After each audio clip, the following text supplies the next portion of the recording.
فاذكروني أذكركم واشكروا لي ولا تكفرون।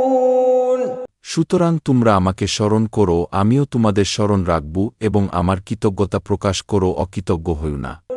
يا أيها الذين آمنوا استعينوا بالصبر والصلاة।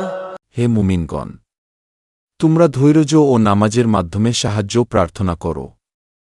إن الله مع الصابرين। নিশ্চিত আল্লাহ ধৈর্যশীলদের সাথে রয়েছেন।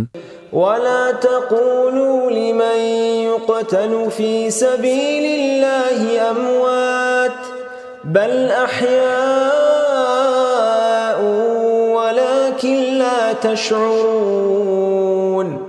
আর যারা আল্লাহর রাস্তায় নিহত হয় তাদের মৃত বলো না, বরং তারা জীবিত, কিন্তু তোমরা তা বুঝো না।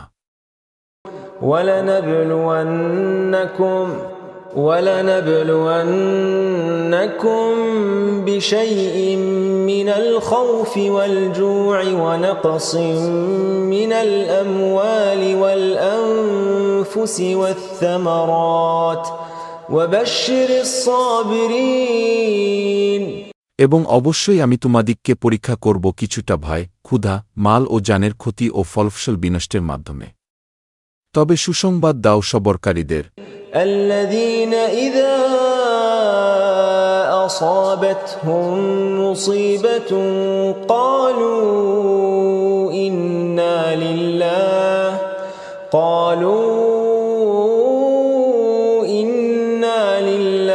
وإنا إليه راجعون। যখন তারা বিপদে পতিত হয় তখন বলে, নিশ্চয় আমরা সবাই আল্লাহর জন্য এবং আমরা সবাই তারই সান্নিধ্যে ফিরে যাব। أولئك عليهم صلوات من ربهم ورحمة وأولئك هم المهتدون।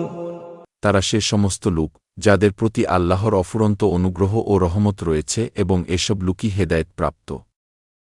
إن الصفا والمروة من شعائر الله فمن حج البيت أو اعتمر فلا جناح عليه أن يطوف بهما ومن تطوع خيرا فإن الله شاكر عليم।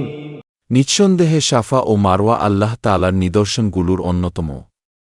সুতরাং যারা কাবা ঘরে হজ্জ বা ওমরাহ পালন করে তাদের পক্ষে এ দুটিতে প্রদক্ষিণ করাতে কোনো দোষ নেই, বরং কেউ যদি স্বেচ্ছায় কিছু নেকির কাজ করে তবে আল্লাহ তাআলার অবশ্যই তা অবগত হবেন এবং তার সে আমলের সঠিক মূল্য দেবেন। إن الذين يكتمون ما أنزلنا من البينات والهدى من بعد ما بيناه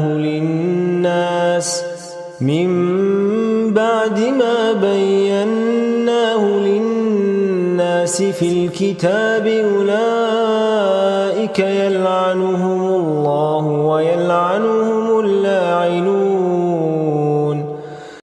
নিশ্চয় যারা গোপন করে আমি যেসব বিস্তারিত তথ্য এবং হেদায়েতের কথা নাজিল করেছি মানুষের জন্য কিতাবের মধ্যে বিস্তারিত বর্ণনা করার পরও সে সমস্ত লোকের প্রতি আল্লাহর অভিসম্পাত এবং অন্যান্য অভিসম্পাতকারীগণেরও